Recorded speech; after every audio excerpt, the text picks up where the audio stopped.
Muy buenas tardes, mis queridos hermanos y amigos. Gracias por conectarse con nuestro programa de hoy y a través de toda la semana. Es un placer estar con mis hermanos y hermanas del hermoso país de Chile, también con muchas personas que están conectadas en diferentes partes del mundo. Parece que las noticias se riegan y estamos contentos por eso. Durante el transcurso de esta semana vamos a estudiar temas de suprema importancia. Así que quiero animarles de que no se pierdan ni un solo tema. Vamos a reunirnos todas las noches a las 7 de la noche, hora de Chile, y luego el siguiente sábado vamos a tener una reunión por la mañana que ya se anunciará y otra reunión a la misma hora el sábado a las 7 de la tarde. Antes de comenzar nuestro tema de hoy, que se titula El principio de dolores, queremos pedir la bendición del Señor. Así que les invito con reverencia a meditar sobre la oración que voy a elevar a Dios. Padre Celestial, gracias te damos ahora por el privilegio de abrir tu santo libro. Pedimos, Señor, que ese santo libro nos hable individualmente, que podamos saber cuál es tu voluntad y que tengamos la disposición de serte fieles, aún en los tiempos más difíciles. Gracias, Padre, por el privilegio de acercarnos a tu trono en oración. Sabemos que has escuchado esta oración y que nos responderás, porque venimos a ti confiados en el precioso nombre que es sobre todo nombre, el nombre de Cristo Jesús. Amén. Los primeros dos temas que vamos a trazar en el transcurso de esta semana tienen que ver con eventos finales.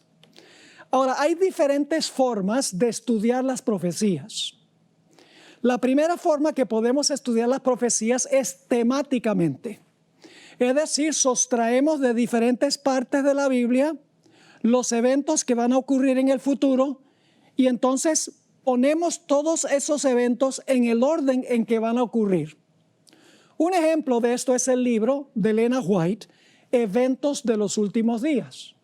Cada capítulo es un tema de lo que va a ocurrir en el futuro y los capítulos están en orden cronológico de acuerdo a cómo los eventos van a ocurrir. También podemos hacer eso con la Biblia.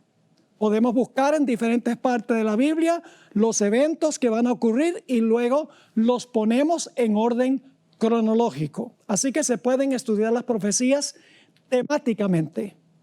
También podemos estudiar las profecías desde la perspectiva del libro de Génesis. Hace algunos años hice una serie que se titula Descubriendo los misterios de Génesis.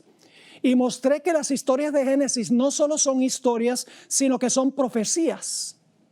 Es decir, las historias de Génesis son tipológicas de eventos finales. Por ejemplo, Jesús dijo, como fue en los días de Noé, así será la venida del Hijo del Hombre. Como fue en los días de Lot, así será la venida del Hijo del Hombre. La experiencia de la Torre de Babel en Génesis 11 es la base de lo que nosotros tenemos en el libro de Apocalipsis sobre Babilonia. La historia de Caín y Abel es una ilustración del conflicto final, los puntos que tienen que ver con el conflicto final, la adoración y la obediencia a Dios. La historia de Génesis 22, a donde Abraham lleva a su hijo Isaac para sacrificarlo al monte Moria, es simbólico del sacrificio que tuvo que hacer el Padre enviando a Jesús a este mundo.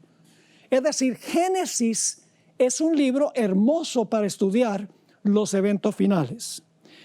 También podemos estudiar los eventos finales analizando las parábolas de Jesús. Hace un par de años tuve una clase ancla aquí en nuestro estudio y el propósito era estudiar las parábolas, los milagros, las metáforas y las analogías que usó Jesús. Y al preparar el manual para esa clase quedé maravillado de la cantidad de parábolas y milagros y metáforas que usó Jesús que tienen que ver directamente con eventos finales. Es decir, podemos estudiar eventos finales desde la perspectiva de las parábolas. Lógicamente, podemos estudiar también eventos finales desde la perspectiva de Daniel y Apocalipsis. Son libros proféticos en todo sentido de la palabra. El problema que tenemos con estudiar temáticamente Génesis, las parábolas y Daniel y Apocalipsis es que estos eventos que se mencionan en estos libros no están en orden cronológico. Tenemos nosotros que buscar en todas esas fuentes y luego con oración y con estudio ver en qué orden están los eventos que encontramos allí.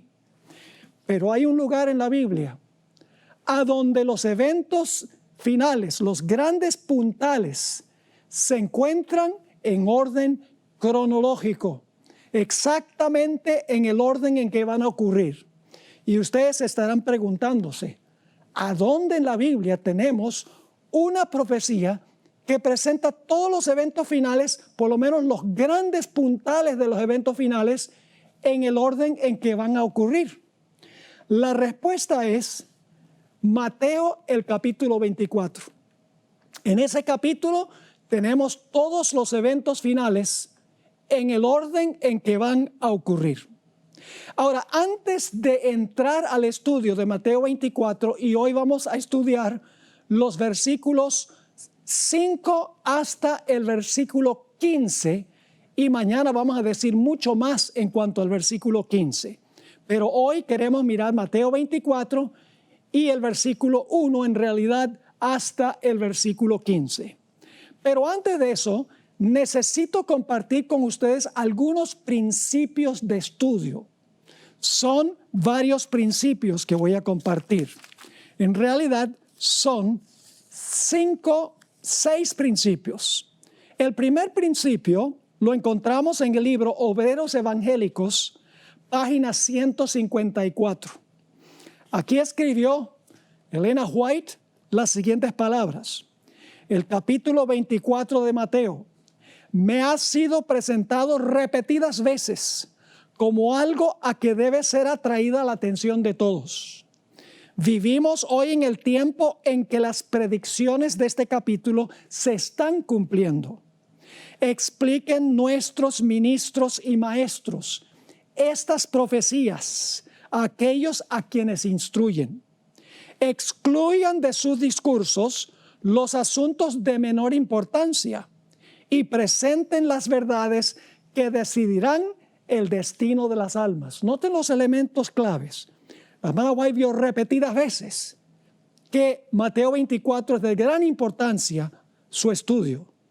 Dice que las profecías de Mateo 24 se está cumpliendo hoy en día, que los ministros y maestros deben enseñarle a los que instruyen esta profecía y que deben excluir de sus discursos las cosas de menor importancia y predicar sobre las cosas que tienen que ver con el destino de las almas.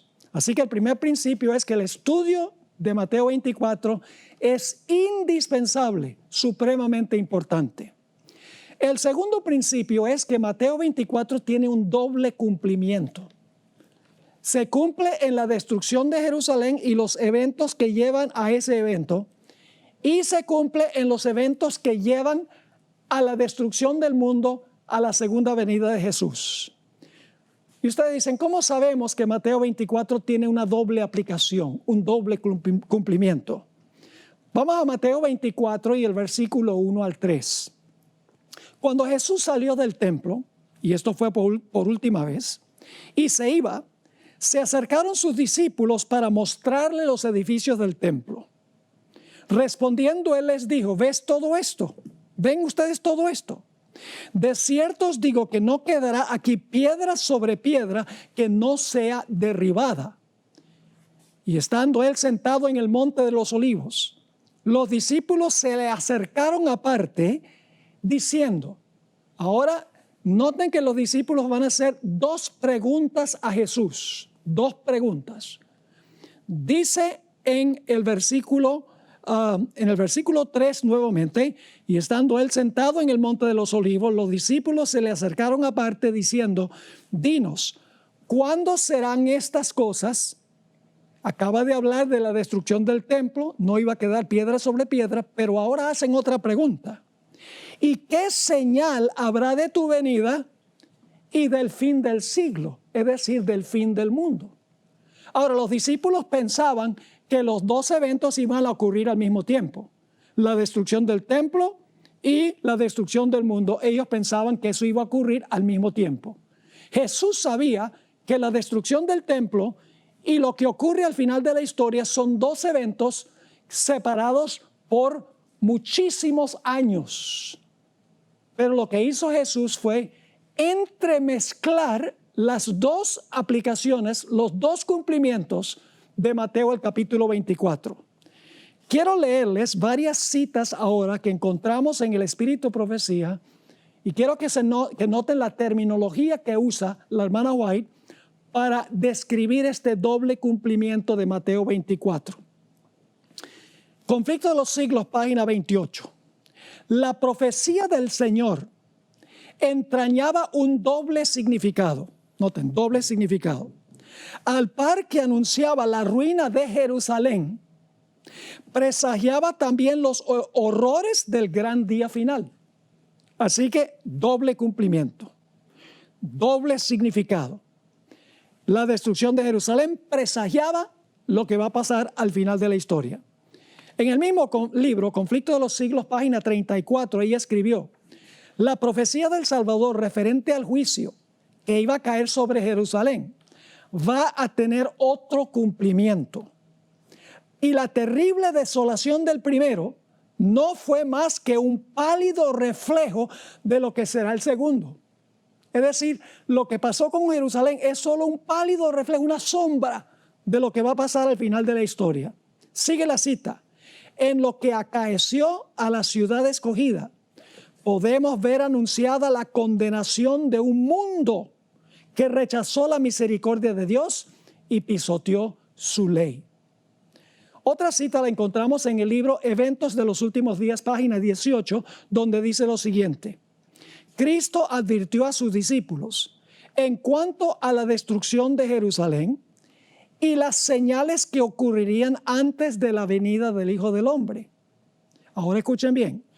Todo el capítulo 24 de Mateo. ¿Cuánto del capítulo? Todo. Todo el capítulo 24 de Mateo es una profecía concerniente a los acontecimientos que preceden a este evento, es decir, la segunda venida. Y se usa la destrucción de Jerusalén para tipificar la última gran destrucción del mundo por fuego. Dos citas más. Testimonios para la Iglesia, tomo 5, página 753. Dice así: mientras que estas profecías tuvieron un cumplimiento parcial en la destrucción de Jerusalén, tienen una aplicación más directa a los posteros días.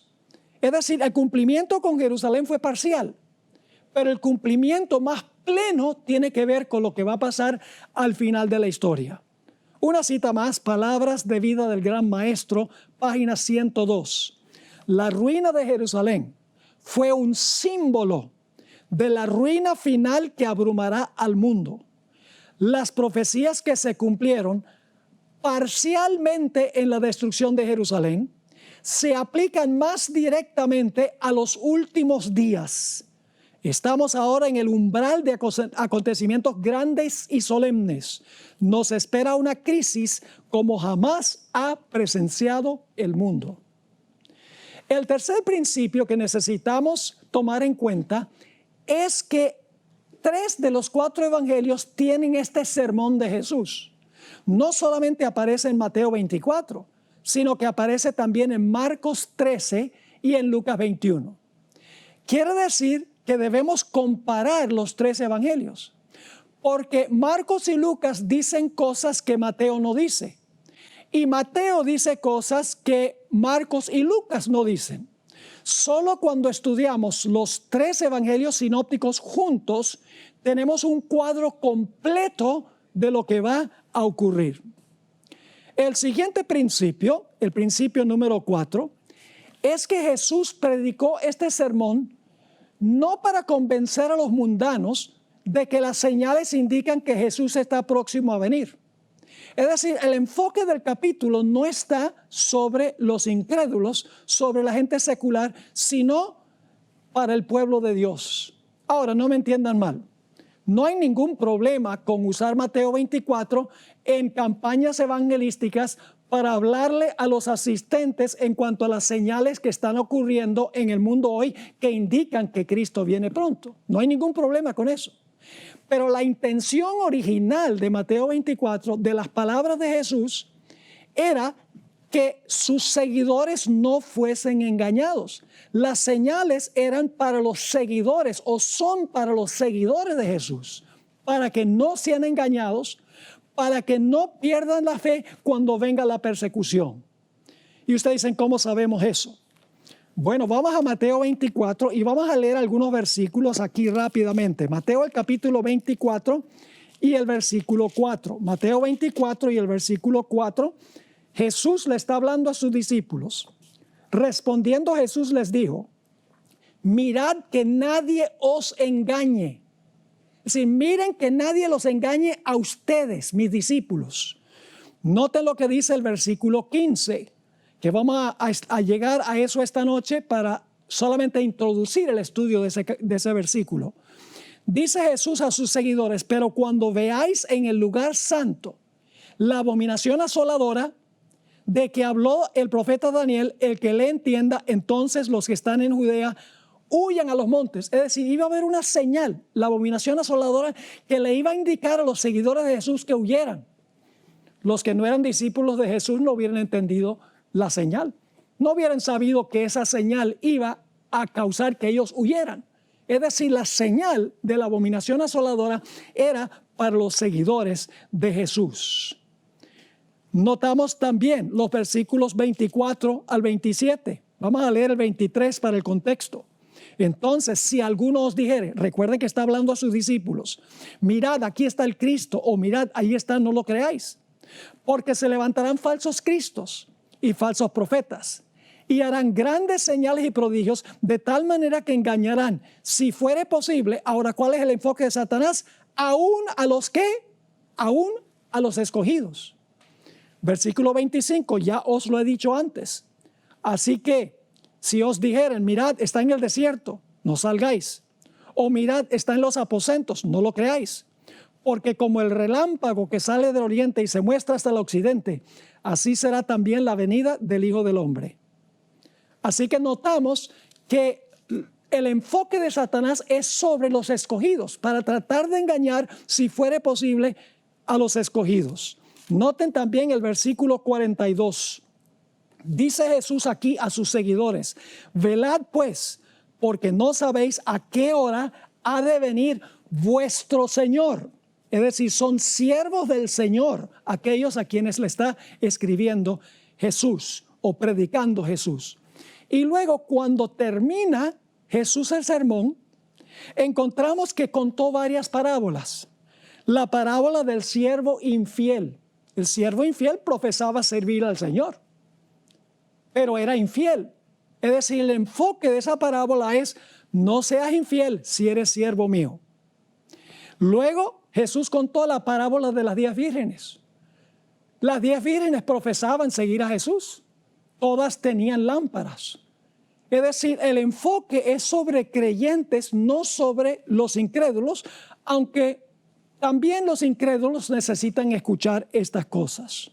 Luego tenemos la parábola de los talentos. Noten que los 3 que recibieron talentos profesaban seguir a Jesús. Y luego la parábola de los corderos y los cabritos. Nuevamente los cabritos profesaban seguir a Jesús, pero en realidad no eran fieles. Es decir, este principio, el cuarto principio, es que Mateo 24 tiene un enfoque especial para aquellos que profesan el nombre de Cristo Jesús. El siguiente principio, número 5, es que los eventos de Mateo 24 están en orden cronológico, exactamente como van a ocurrir. Y ustedes pensarán, ¿cómo sabemos eso? Sencillamente porque el capítulo tiene varias expresiones temporales. Se las voy a mencionar. Mateo 24:6 dice, va a haber guerras y rumores de guerras, pero aún no es el fin. Luego menciona pestilencias, hambres y terremotos, y dice, solo principio de dolores. Y luego hay una palabra muy importante que se usa 9 veces en el capítulo. La palabra entonces. Esa palabra griega, tote, indica un evento que sucede cronológicamente después de otro. Esto, y entonces esto, y entonces esto, y entonces aquello. Es decir, la palabra entonces, que se usa repetidas veces en el capítulo, indica una secuencia cronológica de eventos. Ahora vamos a mencionarles los versículos a donde aparece la palabra entonces. Capítulo 24 y el versículo 9 dice, entonces os entregarán a tribulación y os matarán. Versículo 10, entonces muchos tropezarán. Versículo 14, será predicado el evangelio y entonces vendrá el fin.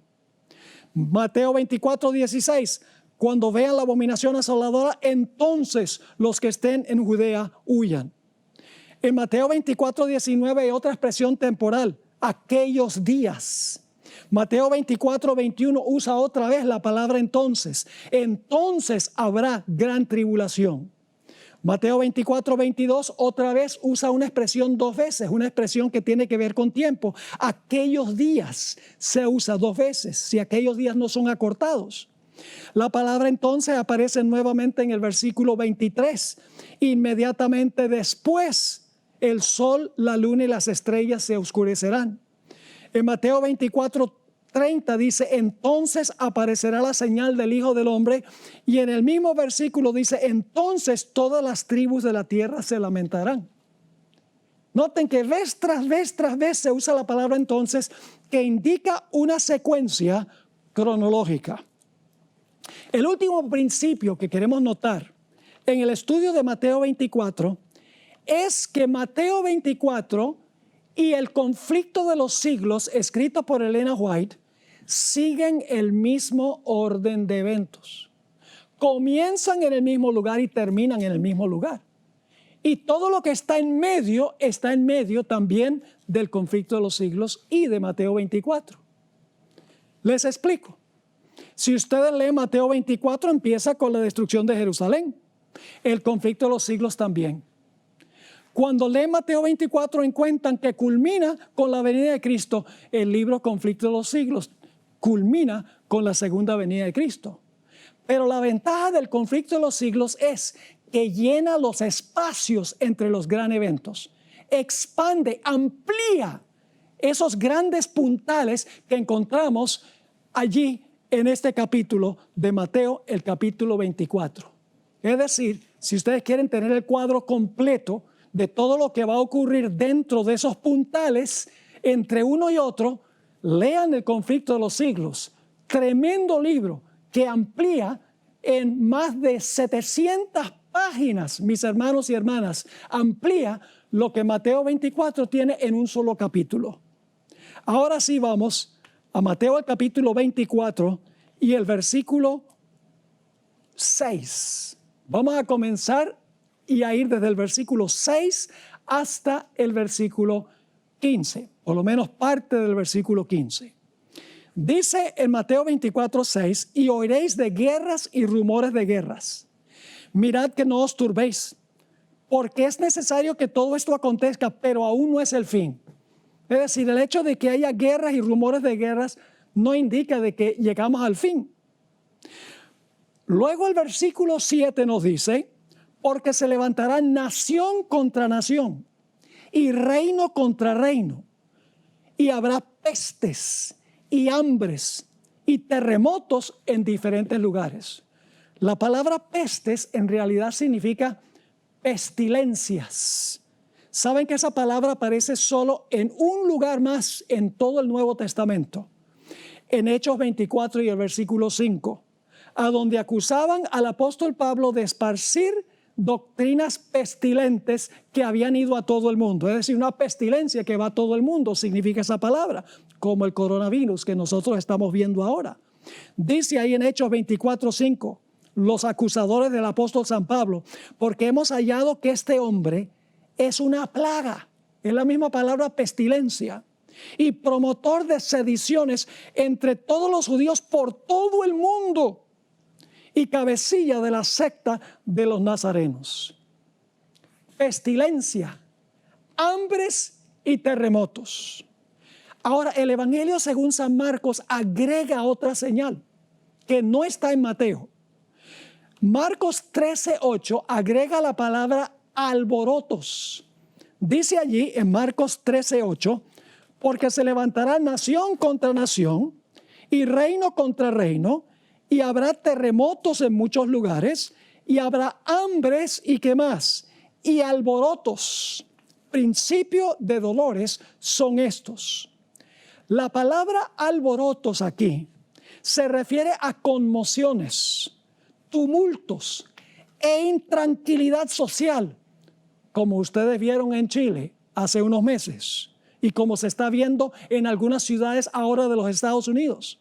En Juan 5 y el versículo 4, esa palabra se usa para hablar de las aguas que supuestamente el ángel agitaba en el estanque de Betesda.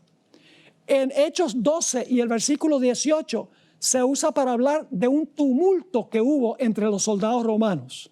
Y en Hechos 19:23 describe un disturbio que se levantó por causa del camino, es decir, por causa de los cristianos.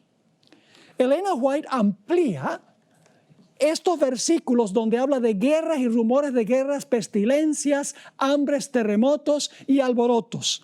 Quiero leer algunas de sus citas. En primer lugar, Evento de los Últimos Días, página 24.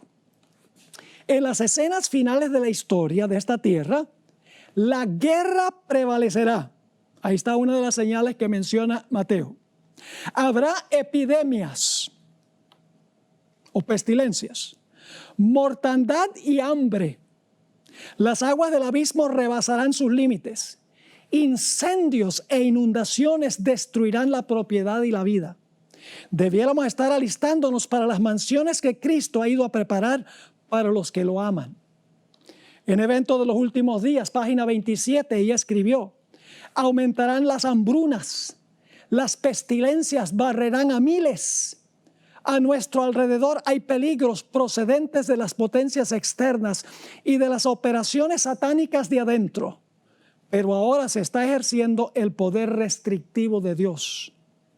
La cita más importante está en el conflicto de los siglos 575 y 576.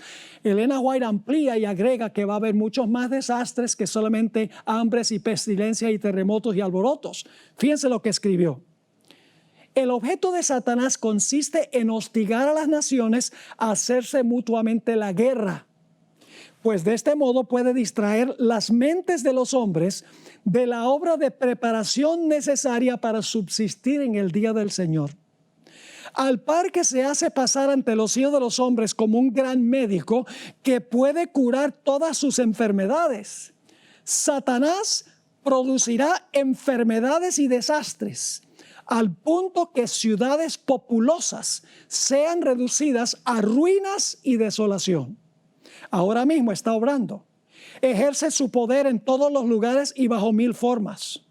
En las desgracias y calamidades de mar y tierra, en las grandes conflagraciones, en los tremendos huracanes y en las terribles tempestades de granizo, en las inundaciones, en los ciclones, en las mareas extraordinarias y en los terremotos.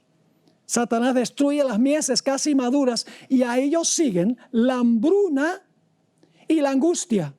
Propaga por el aire emanaciones mefíticas y miles de seres perecen en la pestilencia. Y luego ella escribió lo siguiente: estas plagas irán aumentando más y se harán más y más desastrosas. La pestilencia del coronavirus es solo el principio de dolores, según dice esta cita. Ahora, yo les puedo decir exactamente a dónde estamos ahora mismo en el desarrollo de Mateo 24. Ahora nosotros estamos entre el versículo 8 y el versículo 9 en la secuencia de eventos. Y ustedes dicen, ¿cómo sabe eso? Porque el siguiente versículo, el versículo 9, después de decir el versículo 8 que habrá guerras, rumores de guerras, pestilencias, hambres, terremotos, alborotos, entonces el siguiente versículo dice algo muy interesante, el versículo 9. Entonces, os entregarán a tribulación y os matarán. Y seréis aborrecidos de todas las gentes por causa de mi nombre. Eso no ha pasado todavía. Todavía el mundo no se ha lanzado contra los cristianos, matándolos, y no son aborrecidos por todas las gentes del mundo. Por eso digo, estamos entre el versículo 8 y el versículo 9 de Mateo, el capítulo 24. Ahora, ¿recuerdan la cita que leí de Elena G. de White? A donde ella escribió en cuanto a todos los desastres que iban a ocurrir más y más frecuentemente y cada vez más terrible. Ahora quiero leer la siguiente oración después de eso. Ella captó que finalmente todo eso se le va a echar la culpa por suceder al pueblo de Dios, como dice el versículo 9. Dice en el Conflicto de los Siglos 5:76, la siguiente oración. Entonces, el gran engañador persuadirá a los hombres de que son los que sirven a Dios los que causan estos males. Ahí está el versículo 9. Sigue escribiendo, la parte de la humanidad que haya provocado el desagrado de Dios lo cargará a la cuenta de aquellos cuya obediencia a los mandamientos divinos es una reconvención perpetua para los transgresores. Se declarará que los hombres ofenden a Dios al violar el descanso del domingo, que este pecado ha traído calamidades que no concluirán hasta que la observancia del domingo no sea estrictamente obligatoria, y que los que proclaman la vigencia del cuarto mandamiento, haciendo con ello que se pierda el respeto debido al domingo y rechazando el favor divino, turban al pueblo y alejan la prosperidad temporal. Así que los versículos 7 y 8 dicen guerras y rumores de guerras, nación contra nación, reino contra reino, pestilencias, hambres, terremotos, alborotos. Y luego el versículo 9 dice, entonces los van a perseguir. Eso precisamente dice la hermana White. Después de ampliar eso, ella dice, entonces el gran engañador persuadirá a los hombres de que son los que sirven a Dios los que están causando estos males. Ahora es interesante, la palabra tribulación se encuentra 2 veces en Mateo 24. La primera vez sencillamente dice tribulación, aquí en el versículo 9. Versículo 9 dice nuevamente, entonces, en la conexión con lo que viene anteriormente, entonces os entregarán a tribulación. La segunda vez que se usa la palabra tribulación ya viene con calificativo. En el versículo 21 habla de la gran tribulación. Es decir, va a haber una tribulación antes de la gran tribulación. Ahora, la pregunta clave es, en esa tribulación, ¿quiénes van a perseguir a quiénes? No dice Mateo. Sencillamente Mateo dice, van a entregarlos a tribulación, los matarán, serán aborrecidos de todas las gentes por causa de mi nombre. Pero el Evangelio de Lucas sí dice quiénes van a perseguir a quiénes. Dice allí en Lucas 21:16, mas seréis entregados aún por vuestros padres y hermanos y parientes y amigos, y matarán a algunos de vosotros, y seréis aborrecidos de todos por causa de mi nombre. Ahora sabemos que familiares entregarán a familiares y amigos entregarán a amigos cuando venga la persecución. En ese tiempo los fieles de Dios van a tener que comparecer ante reyes y gobernantes para dar testimonio de su fe. El fuerte clamor de Apocalipsis, el capítulo 18. Ahora, Mateo no dice eso, Por eso necesitamos ir a los otros evangelios. Noten Marcos 13 y el versículo 9 y el versículo 11. Marcos 13, 9 y luego el versículo 11. Jesús dice aquí que cuando seamos llevados ante tribunales y gobernantes, no debemos preocuparnos. Dice así: pero mirad por vosotros mismos, porque os entregarán a los concilios. Y en las sinagogas, hoy le decimos iglesias, la primera aplicación eran sinagogas, la segunda es iglesias, y en las sinagogas os azotarán, y delante de gobernadores y de reyes os llevarán por causa de mí, para testimonio a ellos. Es decir, vamos a tener que comparecer ante los grandes de la tierra para dar razón de nuestra fe. En el versículo 11 dice: pero cuando os trajeren para entregaros, no os preocupéis de lo que habéis de decir, ni lo penséis, sino lo que os fuere dado en aquella hora, eso hablad, porque no sois vosotros los que habláis, sino el Espíritu Santo. Es decir, el Espíritu Santo va a ser derramado sobre el pueblo de Dios para que puedan dar testimonio ante los grandes de la tierra. Leo un par de citas del Espíritu Profecía. En la Review and Herald, 18 de diciembre de 1888, una cita que no aparece en ninguna fuente en español, yo la traduje, dice así: ahora no nos parece posible que alguno de nosotros tendrá que comparecer solo ante las autoridades. ¿Cómo vamos a comparecer? Solos, mis hermanos y hermanas. Ahora no nos parece posible que alguno de nosotros tendrá que comparecer solo, pero si alguna vez Dios ha hablado por mi intermedio, dice la hermana White, llegará el tiempo cuando seremos llevados ante concilios y ante miles de personas por causa de su nombre, y cada uno tendrá que dar razón de su fe. Luego vendrá la crítica más severa sobre cada posición que se ha tomado en favor de la verdad. Necesitamos, ahora viene la recomendación, necesitamos entonces estudiar la palabra de Dios para que podamos saber por qué creemos las doctrinas que defendemos.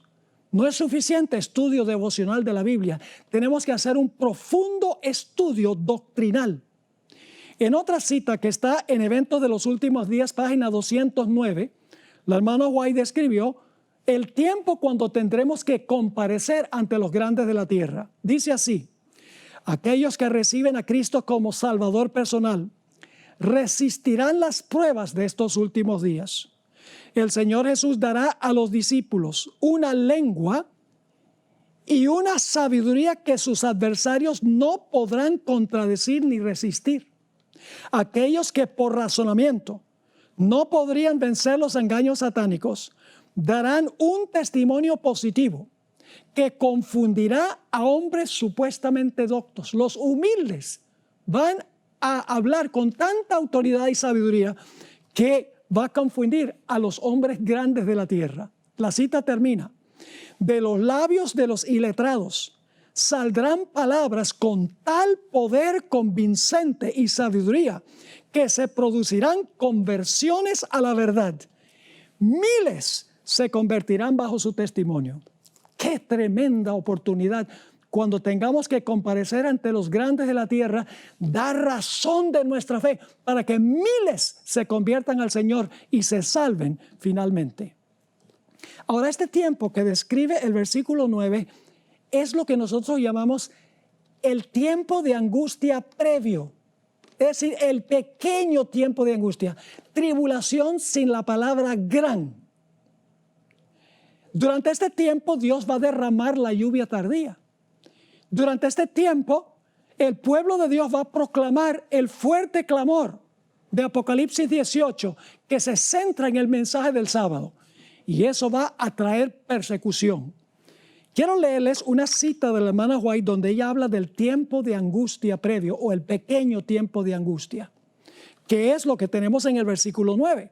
Sabemos que en el versículo 9 todavía no es la gran tribulación, porque en la gran tribulación no va a morir ningún fiel de Dios.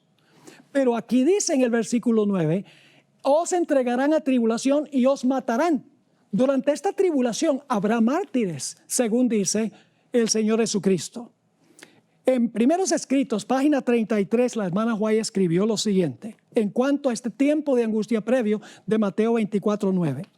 Vi que Dios tenía hijos que no reconocen ni guardan el sábado. No han rechazado la luz referente a él.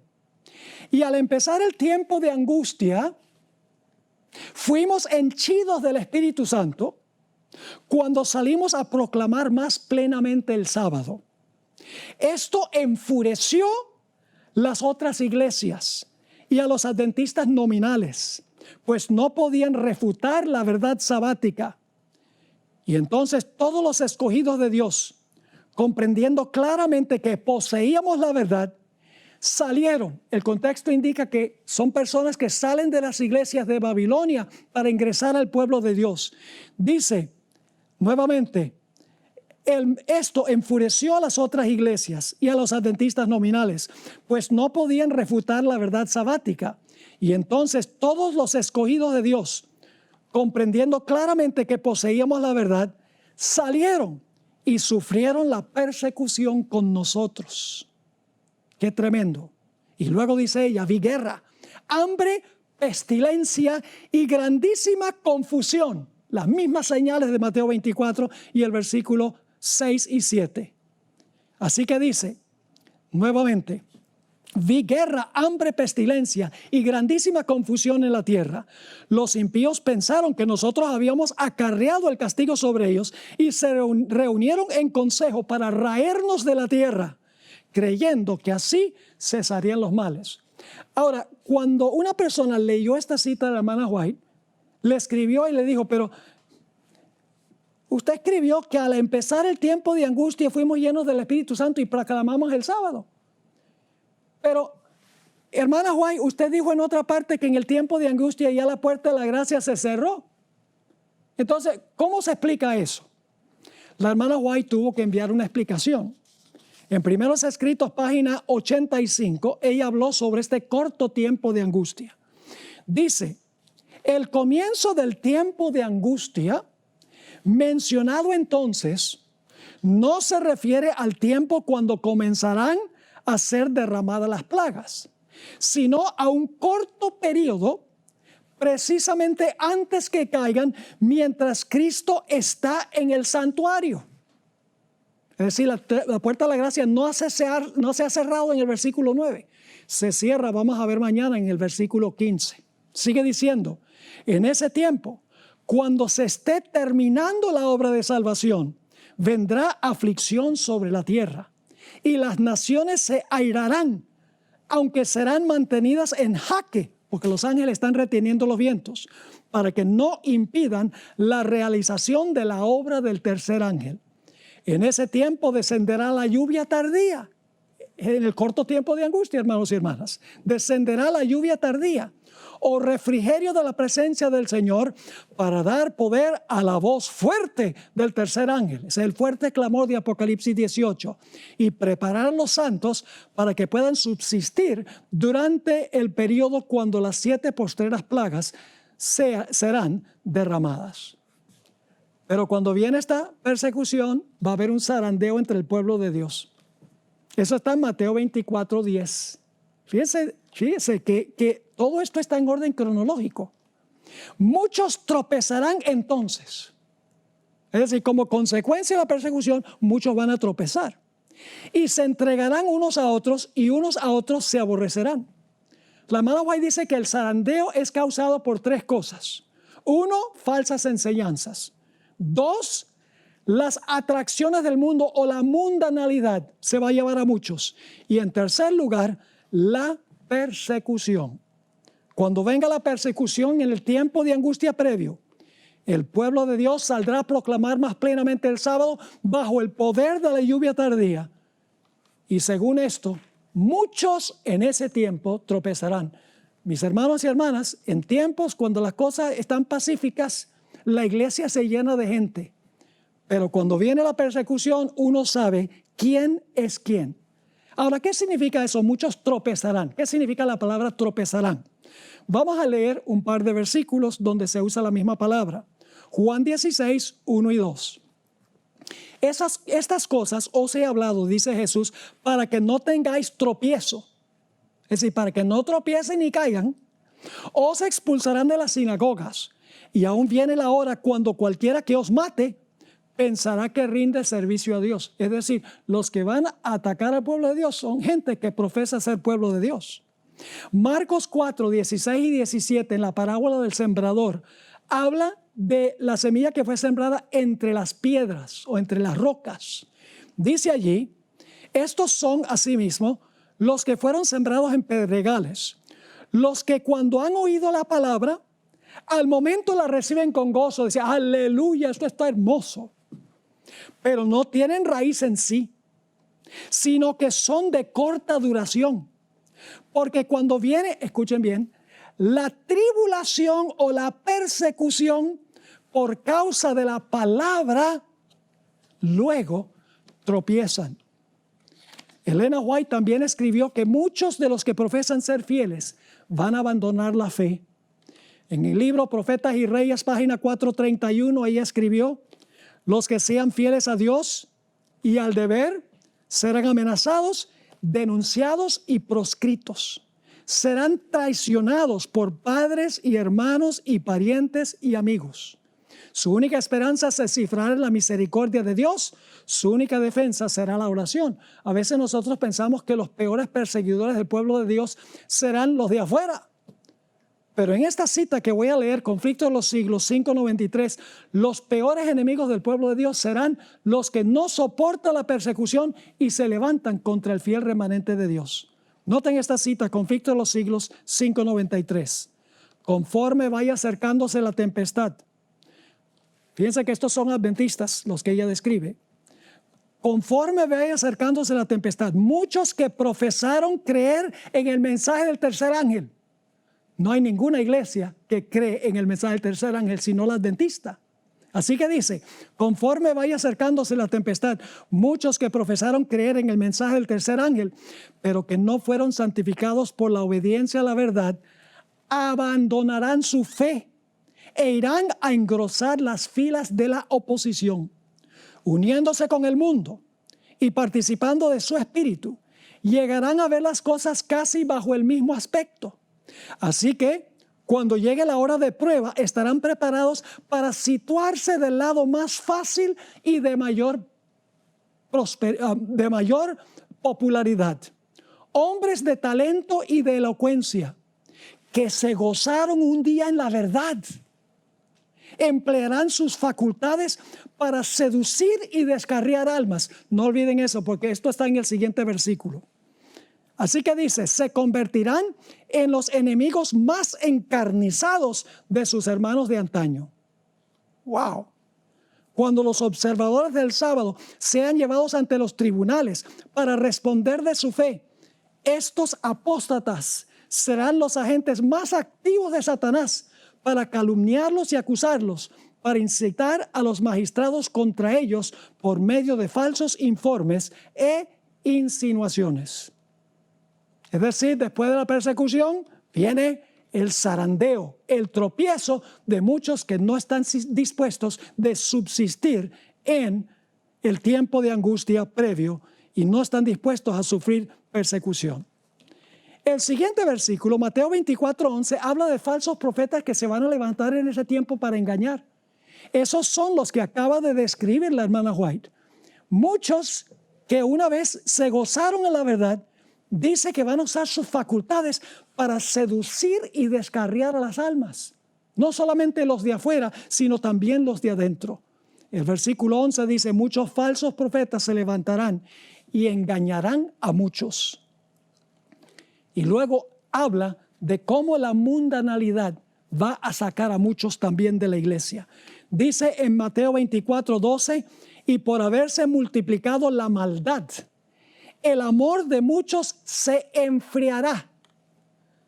Ahora, el amor no se puede enfriar al menos que antes estuviera caliente. Es decir, esto está hablando de apostasía. ¿Y cuál es el motivo de la apostasía? Dice la multiplicación de la maldad. Ahora esa palabra maldad es muy interesante. La palabra maldad es la misma palabra que se traduce en 1 Juan 3:4, transgresión de la ley. Es decir, se podría traducir aquí, y por haberse multiplicado la transgresión de la ley, el amor de muchos se enfriará. Es decir, hubo algunos que creían que había que guardar los mandamientos de Dios, pero la mundanalidad causa que su calor se enfríe y pierdan el amor. Y dicho sea de paso, estos son personas que profesan creer en Jesús. Y ustedes dicen, ¿cómo sabemos eso? Bueno, noten lo que dice en Mateo 7, 21 al 23. La misma expresión se usa. La palabra maldad. Noten Mateo, el capítulo 7, y vamos a leer el versículo 21 al 23 para que ustedes vean que aquellos que se les va a enfriar su amor, antes eran calientes, antes eran seguidores de Jesús. Dice en Mateo 7, 21, no todo el que me dice Señor, Señor, son cristianos, profesos, entrará en el reino de los cielos, sino el que hace la voluntad de mi Padre que está en los cielos. Muchos me dirán en aquel día, Señor, Señor, ¿no profetizamos en tu nombre? Fíjense que eran cristianos. Y en tu nombre echamos fuera demonios. Y en tu nombre hicimos muchos milagros. Imagínense, profetizaron, echaron demonios, hicieron milagros y profesaban a Jesús. ¿Qué va a decir Jesús? Y entonces les declararé, nunca os conocí, apartados de mí, transgresores de la ley. Wow. Ahora, no todos van a ser zarandeados por las falsas enseñanzas, el mundo y la persecución. Algunos van a permanecer firmes hasta el fin. Y por eso Jesús dijo en Mateo 24, 13, mas el que perseverare hasta el fin será salvo. El que se mantenga firme en medio de la persecución, en medio de los engaños de los falsos maestros, en medio de la mundanalidad y la transgresión de la ley, esos van a perseverar hasta el fin y finalmente serán salvos. Y luego tenemos Mateo 24 y el versículo 14, y será predicado este evangelio del reino en todo el mundo para testimonio a todas las naciones, y entonces vendrá el fin. 3 elementos claves que quiero que noten en este versículo. En primer lugar, el evangelio se predica ¿a dónde? En todo el mundo. Y luego entonces, ¿qué sucede? Viene el fin. Ahora, ¿dónde encontramos en Apocalipsis esas 3 ideas? Apocalipsis 14 y el versículo 6 y 7 habla de la proclamación final a todo el mundo del mensaje del evangelio en un contexto especial. Dice en Apocalipsis 14, 6 y 7, vi volar por en medio del cielo a otro ángel que tenía, ¿qué cosa? El evangelio eterno, para predicarlo a los moradores de la tierra. Ahora bien, el evangelio va ¿a qué parte? A todo el mundo, a toda nación, tribu, lengua y pueblo, diciendo a gran voz, temed a Dios y dadle gloria, porque la hora de su juicio ha llegado, y adorad a aquel que hizo el cielo y la tierra, el mar y las fuentes de las aguas. Va a haber una proclamación del evangelio eterno al final de la historia, a toda nación, tribu, lengua y pueblo. Y luego, si ustedes van a Apocalipsis 14 y el versículo 14, se ve a Jesús sentado en una nube con una hoz aguda y va a regresar por segunda vez a la tierra. Entonces viene el fin, en otras palabras. En el conflicto de los siglos 3:56, Elena White escribió que el mensaje del evangelio al final de la historia se predica en un contexto especial. Esto es lo que escribió. El mensaje de salvación ha sido predicado en todos los siglos. Pero este mensaje, el del primer ángel, es parte del evangelio que solo podía proclamarse en los últimos días. Pues solo entonces podía ser verdad que la hora del juicio había llegado. Lutero no podía predicar, teme a Dios y dale gloria, porque la hora de su juicio llegó, porque la hora del juicio no fue en los días de Lutero. Pablo no podía predicar el mensaje del primer ángel tampoco. El evangelio se puede predicar en el contexto del juicio solo al final de la historia, cuando el juicio comienza. Y luego viene la abominación asoladora en el versículo 15. La abominación asoladora es la gran prueba final para el mundo. Va a dividir al mundo en 2 grupos: los salvos y los perdidos. Tenemos tiempo solamente de introducir esto. Mañana no se lo pierdan por nada. Vamos a hablar de los eventos que ocurren desde Mateo 24:15 hasta Mateo 24 y el versículo 31. Así que no se lo pierdan. Todavía nos faltan algunas de las cosas más importantes de los eventos finales. Pero vamos a leer Mateo 24:15 y 16 y lo vamos a comparar con Lucas 21, 20 y 21. Nuevamente hay que ir a los otros evangelios porque nos dan detalles que no están en Mateo. Mateo 24:15 y 16 dice lo siguiente: por tanto, cuando veáis en el lugar santo la abominación asoladora de que habló el profeta Daniel, el que lee entienda, entonces los que estén en Judea huyan a los montes. Es decir, la abominación asoladora era la señal para los fieles que estaban en la ciudad de que en ese momento, al ver la señal, ellos debían huir de la ciudad para que no fueran destruidos. El Evangelio según San Lucas lo expresa de una forma distinta, radicalmente distinta. Pero mañana vamos a ver cuál es la relación entre Mateo 24:15 y 16 y Lucas 21, 20 y 21. Noten lo que dice Lucas 21, 20 y 21. Pero cuando viereis a Jerusalén rodeada de ejércitos, es decir, la abominación asoladora significaba Jerusalén rodeada de ejércitos. Esa era la señal. Y mañana vamos a hablar sobre qué tenían esos ejércitos romanos. Tenían estandartes y en el estandarte había algo muy importante. Pero mañana vamos a esbozar eso. Así que dice, pero cuando viereis a Jerusalén rodeada de ejércitos, sabed entonces que su destrucción ha llegado. Entonces los que estén en Judea huyan a los montes.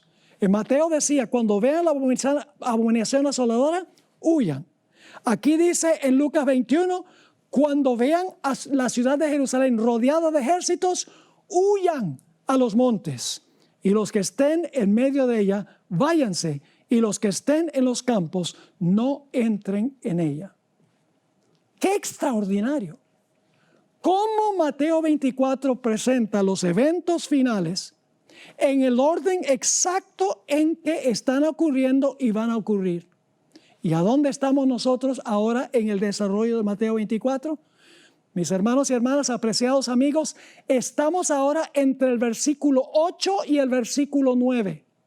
Los desastres van a ir aumentando, van a ser más terribles, hasta que va a llegar el momento en que los habitantes del mundo van a decir, ¿qué está pasando? ¿Por qué está pasando esto? Y entonces vendrá la tribulación para el pueblo de Dios, pero el pueblo de Dios proclamará con poder el mensaje para que se puedan salvar muchas almas en el reino.